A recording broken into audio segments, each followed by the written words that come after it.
বৈদ্যুতিক যন্ত্রপাতি যেটা ইভি বলা হয় সেটার ব্যাপারে সরকারের উৎসাহ রয়েছে।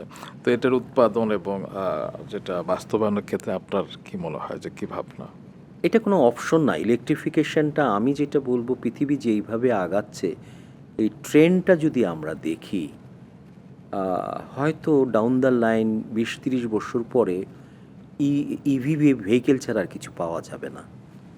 অর্থাৎ ইন্টারনাল কম্বাশনের ট্র্যাডিশনাল যে গাড়িগুলি আছে, এগুলি হয়তো ম্যানুফ্যাকচারই করবে না। কেন? মার্কেটটা সংকুচিত হয়ে যাবে। একটা সাইজেবল মার্কেট না থাকলে তখন কিন্তু প্রোডাকশানে যাবে না। সো পুরো পৃথিবীর প্রত্যেকটা সিটিতেই কিন্তু টার্গেট ওরিয়েন্টেড কাজ করছে। কেউ বলছে 2030-এর মধ্যে অল ইলেকট্রিফিকেশন হয়ে যাবে, কেউ 35, কেউ 40। তার মানে সবাই যখন ইলেকট্রিফিকেশনে চলে যাবে, আমি যখন কমার্শিয়াল গাড়ি আইসি বেসড পাবো না, তখন এটা আমার অপশনের ব্যাপার না, আমি তখন বাধ্য হব।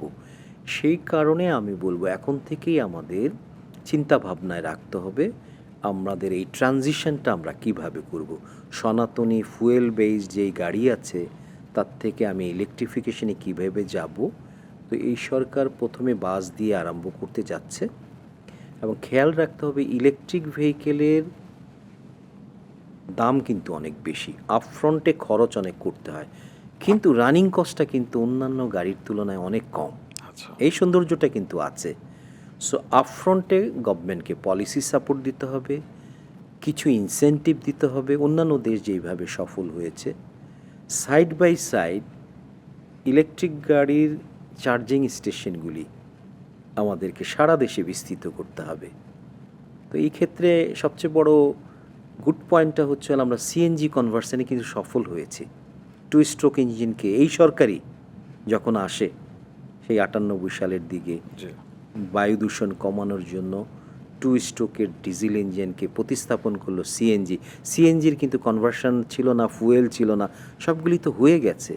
সরকার কিন্তু বাণিজ্য করতে যায় নাই, সরকার ল্যান্ড দিয়েছে, প্রাইভেট সেক্টর থেকে এসে সিএনজি স্টেশন হয়েছে, সিএনজির কনভার্সনের জন্য কি বলবো ওয়ার্কশপগুলি হয়েছে। এইবারও আমার মনে হয় ইলেকট্রিফিকেশনের যে ইনফ্রাস্ট্রাকচার ব্যাকগ্রাউন্ডে থাকার দরকার, এটা সরকারকেই পলিসি সাপোর্ট দিতে হবে, এবং প্রাইভেট সেক্টরকে এখানে মূল ভূমিকায় নিয়ে আসতে হবে। এবং বর্তমান যে পেট্রোল স্টেশনগুলি আছে সেখানেই কিন্তু চার্জিং স্টেশন করা যায়, নতুন জায়গা লাগবে না, একটু কনভার্ট করে নিতে হবে, ইম্প্রোভাইজ করে নিতে হবে।